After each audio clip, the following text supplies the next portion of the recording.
காலத்தால உறைய வச்சு ஒரு ரகசியம், தர்க்கத்தையே மீறி 28 வருஷம் கழிச்சு வந்து சேர்ந்த ஒரு கடிதம். இது எப்படி சாத்தியம்?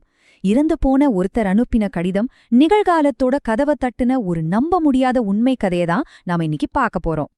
கொஞ்சம் யோசிச்சு பாருங்க. 1978ஆம் வருஷம் எகிப்துல ஒரு சாதாரண நாள். ஒரு குடும்பம் அவங்களோட போஸ்ட் பாக்ஸ திறக்கறாங்க. அதுக்குள்ள ஒரு லெட்டர் இருக்கு. ஆனா அது வெறும் லெட்டர் இல்ல, அது அவங்க வாழ்க்கையே தலைகீழா மாத்த போற ஒரு டைம் கேப்சியூல். அந்த கடிதத்தை பார்த்ததும் அவங்களுக்குள்ள ஒரு பெரிய அதிர்ச்சி. அதிலிருந்து கையெழுத்து, அந்த வார்த்தைகள் எல்லாமே அவங்க மகனோடது. ஆனா இங்கதான் ஒரு பெரிய சிக்கல். அவங்க மகன் 28 வருஷத்துக்கு முன்னாடியே ஒரு கோரமான விமான விபத்துல இறந்து போயிட்டான். சரி, செத்து போன ஒருத்தர் எப்படி லெட்டர் அனுப்ப முடியும்? இந்த நம்ப முடியாத புதிருக்கு விடை 50கள்ல வானத்துல நடந்த ஒரு மர்மத்துல தான் ஒளிஞ்சிருக்கு. வாங்க, நம்ம கொஞ்சம் டைம் டிராவல் பண்ணி அந்த மர்மத்தை என்னன்னு பார்க்கலாம்.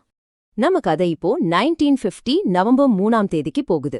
அன்னைக்கு மலபார் பிரின்சஸ்னு பேர் வச்ச ஏர் இந்தியா விமானம் 245 ஒரு வரலாற்று மர்மமா மாறப்போற தன்னோட கடைசி பயணத்தை ஆரம்பிச்சுது. இது மலபார் பிரின்சஸ்ங்கிற லாக்ஹீட் L749A ரக விமானம்.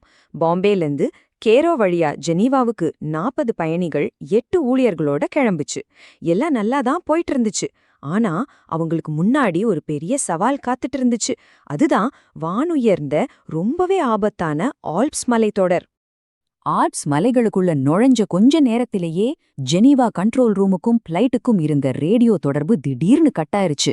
காக்பிட்ல இருந்து எந்த சத்தமும் இல்ல, முழு அமைதி. பயங்கரமான பனிப்புயல் காரணமா 2 நாளைக்கு தேடவே முடியல. கடைசியா வானிலை கொஞ்சம் சரியானதும் பார்த்தா மாண்ட் பிளாங்க் மலையோட பனிவெளியில விமானத்தோட பாகங்கள் செதறி கிடந்துச்சு. ஒருத்தர் கூட உயிரோட இல்ல. விபத்து நடந்துருச்சு. ஆயா எப்படி நடந்தது? அதுதான் யாருக்குமே புரியாத புதிரா இருந்துச்சு. ஏன்னா பைலட் கிட்ட இருந்து எந்த ஒரு எமர்ஜென்சி காலும் வரல. இன்ஜின்லயும் எந்த கோளாறும் இருந்த மாதிரி தெரியல. அப்போ என்னதான் நடந்துச்சு? இதுக்கான பதில் அன்னைய டெக்னாலஜில தான் இருக்கு. இந்த ஒப்பீட்ட பாருங்க. இன்னைக்கு நம்மகிட்ட ஜிபிஎஸ், ரியல் டைம் மேப்ஸ்னு எவ்ளோ வசதிகள் இருக்கு. ஆனா 1950கள்ல பைலட்கள் பாரோமெட்ரிக் ஆல்டிமீட்டர்ஸ மட்டும்தான் நம்பி இருந்தாங்க. இது வெளியே இருக்க காத்தோட அழுத்தத்தை வச்சு உயரத்தை கணக்கு போடும். ஆனா ஆல்ப்ஸ் மாதிரி உயரமான மலைப்பகுதிகள்ல காத்தோட அழுத்தம் திடீர்னு குறையும். இதனால ஆல்டிமீட்டர் ஏமாந்து விமானம் பாதுகாப்பான உயரத்துல பறக்கிற மாதிரி பைலட்களுக்கு தப்பா காட்டியிருக்கு. அவங்க உயரமான சிகரங்களை தாண்டிட்டோன்னு நினைச்ச நொடியில நேரா போய் மாண்ட் பிளாங்க் மலை மேல மோதிட்டாங்க. சரி, விபத்துக்கான காரணம் தெரிஞ்சிருச்சு. ஆனா அந்த எகிப்திய குடும்பத்துக்கு கிடைச்ச லெட்டரோட மர்மம்?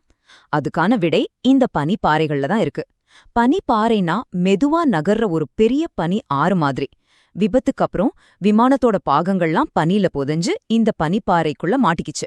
பல வருஷமா இந்த பனிப்பாறை ஒரு உறைஞ்சு போன டைம் கேப்சியூல் மாதிரி உள்ள இருந்த பொருள்களை பத்திரமா பாதுகாத்து மலையிலிருந்து மெதுவா கீழே நகர்ந்து வந்துச்சு. அந்த லெட்டரோட 28 வருஷ பயணத்தை இங்க பார்க்கலாம். முதல்ல விமான விபத்தாயி பனியில புதையுது. அப்புறம் பனி இறுகி ஒரு பனிப்பாறையா மாறுது. பல வருஷமா அந்த பனிப்பாறை மெதுவா மலையிலிருந்து கீழே நகர்ந்து வருது. கடைசியா அதோட கீழ்ப்பகுதி உருக ஆரம்பிக்கும்போது உள்ள இருந்த பொருட்கள்லாம் வெளியே வருது. அப்படிதான் 1978ல பிரெஞ்சு போலீஸ் தற்செயலா அந்த விமானத்தோட தபால் பைய கண்டுபிடிச்சாங்க. அதுல இருந்து 55 கடிதங்களை எடுத்து போஸ்ட்ல சேர்த்தாங்க. அதுல ஒண்ணுதான் 28 வருஷம் லேட்டா ஈஜிப்ட்ல இருந்த அந்த பெத்தவங்களுக்கு போய் சேர்ந்திருக்கு. ஆனா மாண்ட் பிளாங்கோட கதை இதோட முடியல. நம்பவே முடியாத ஒரு விஷயம் என்னன்னா, சரியா 16 வருஷம் கழிச்சு 1966ல ஏர் இந்தியா விமானம் 101ங்கிற இன்னொரு விமானமும் அதே இடத்துல அதே மலையில மோதி விபத்துக்குள்ளாச்சு. இந்த மலை இன்னும் பல ரகசியங்களை தனக்குள்ள புதைச்சு வச்சிருக்கு. இந்த காலக்கோடு மாண்ட் பிளாங்கோவோட சோகமான வரலாற்ற சுருக்கமா காட்டுது. 1950ல முதல் விபத்து, 1966ல 2வது விபத்து, 1978ல தபால் பை கண்டுபிடிப்பு. இன்னைக்கு குளோபல் வார்மிங்னால பனிப்பாறைகள் முன்னவிட வேகமா உருகிட்டு வருது. இதனால அந்த 2 விபத்துகளோட பாகங்களும் தொடர்ந்து வெளியே வந்துகிட்டே இருக்கு. அந்த மலை ஒரு உயிரோட்டமுள்ள வரலாற்று ஆவணக் கப்பகமா மாறியிருக்கு. இன்னைக்கும் அந்த மலையிலிருந்து என்னெல்லாம் கிடைக்குது தெரியுமா? பெரிய பெரிய விமான இன்ஜின்கள் 1966ஆம் வருஷத்தை இந்திய நியூஸ் பேப்பர்கள் இன்னமும் தெளிவா படிக்க முடியுது. ரகசியமான அரசாங்க டாக்குமெண்ட்ஸ், பயணிகளோட பர்சனல் பொருட்கள், ஏன் மனித உடல்களோட மிச்சங்கள் கூட கிடைக்குது. ஒவ்வொரு பொருளுமே அரை நூற்றாண்டுக்கு முன்னாடி நடந்த ஒரு கதையை நமக்கு சொல்லுது. அந்த 2 விமானங்களோட கதைகளையும் அந்த மலை மெதுமெதுவா நமக்கு சொல்லிக்கிட்டு இருக்கு.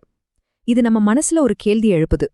புவி வெப்பமாகிற இந்த நேரத்துல மாண்ட் பிளாங்கோட பனி இன்னும் என்னென்ன உறைஞ்சு போன ரகசியங்களை வெளியே கொண்டு வர காத்துட்டு இருக்கு.